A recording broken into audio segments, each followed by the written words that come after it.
Bonjour, voici encore une maxime de Glodus Bouchon avec quelques commentaires actualisés.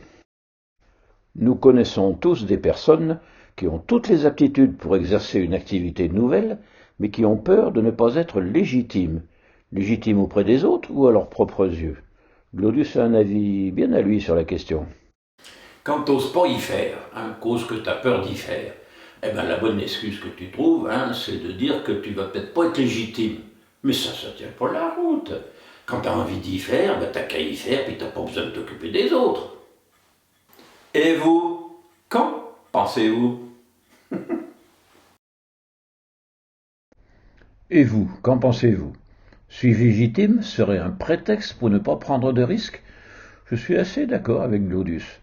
Est-ce la crainte de ne pas être légitime si une autorité supérieure ne me délivre pas un visa? Coluche parlait des autorités compétentes, elles-mêmes autoproclamées.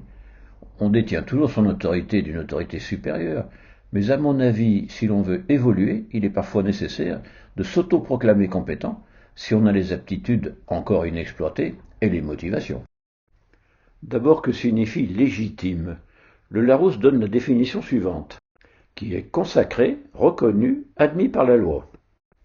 Admis par la loi, d'accord, mais franchement, en quoi est-il nécessaire d'être consacré et reconnu pour postuler à un emploi nouveau ou pour proposer à un client des prestations nouvelles? Ils sont qui ceux qui consacrent? Le plus souvent des anciens du métier qui ont créé des écoles pour compliquer l'accès à leur marché d'une nouvelle concurrence. Changer de métier pour un salarié ou un indépendant, c'est de plus en plus à la mode. Il y a plus de 30 ans, une de mes conférences avait déjà pour titre Gérer sa carrière a-t-il encore un sens en 1992? Les carrières type 30 glorieuses, c'est fini depuis 50 ans. Les vrais explorateurs ne se posent pas la question de savoir s'ils sont légitimes ou pas. Ceux qui innovent dans les entreprises non plus.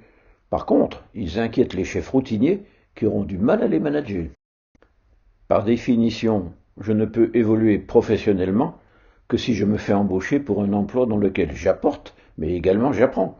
Pour ça, je dois trouver un employeur qui reconnaît le droit à l'erreur, le droit d'essayer. Un employeur comme celui-ci que j'ai connu. Sur son bureau, il avait fait clouer un panneau avec un message très clair. Je préfère les gens qui se plantent aux gens qui se planquent. Ne sont pas concernés les personnes à cycle long et les métiers d'expertise pointus qui nécessitent l'apprentissage de toute une vie. Pianistes de concert, peintres ou chercheurs scientifiques sont légitimes par leur diplôme, mais surtout par une très longue pratique. Il n'est pas conseillé de zapper dans ces métiers-là.